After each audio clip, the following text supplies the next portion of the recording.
Nous sommes toujours sur cette Web TV Business France, consacrée donc à l'Afrique de l'Ouest et l'Afrique centrale.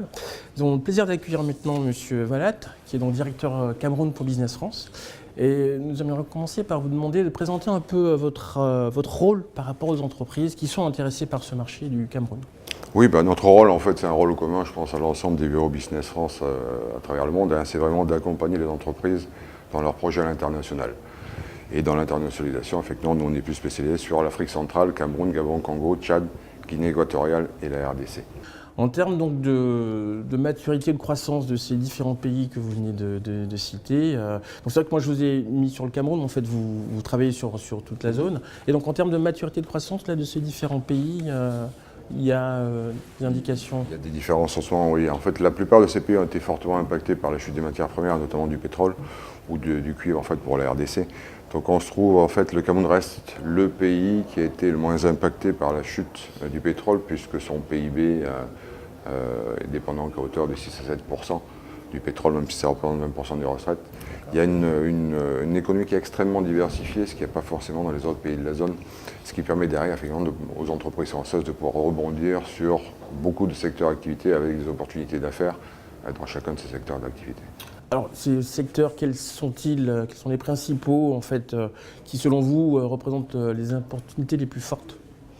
Il y a plusieurs secteurs. Le secteur en fait, du numérique est un secteur qui va être extrêmement porteur à l'avenir. C'est un secteur qui fait partie du secteur des services, donc qui est dépendant à 47% du PIB du Cameroun, mais c'est un secteur qui est peu développé à l'heure actuelle. On est sur un taux de pénétration de la téléphonie qui doit être à peine de 50%. Taux de pénétration d'Internet de 20%. On voit effectivement les choses qui vont se mettre en place, des acteurs qui existent déjà mais qui essayent un petit peu d'étendre un petit peu leurs compétences. Et sur le numérique, le e-commerce qui commence à arriver avec la présence d'un acteur français, Jumia, qui commence à être bien implanté localement.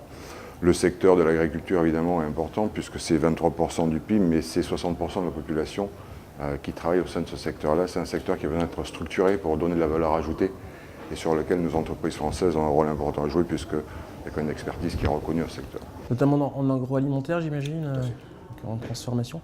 Donc on avait dit digital, e-commerce. Le secteur du BTP, BTP aussi, également, c'est un secteur qui a 7% de croissance sur lequel il y a des projets financés soit par les bailleurs de fonds, soit des projets privés sur lesquels nos entreprises peuvent également se positionner. Il y a en 2019 la Coupe d'Afrique des Nations. Le Cameroun devrait accueillir la Coupe d'Afrique des Nations. On a réussi, à titre d'exemple, c'est un simple exemple, à positionner une entreprise française, une PME, oui, qui est de Nantes et qui a obtenu le marché pour la construction des 3 stades d'entraînement, qui n'était pas forcément son cœur de métier puisque c'était les gradins. Voilà. Mais on a réussi derrière à l'accompagner jusqu'au bout et derrière la faire déboucher vers...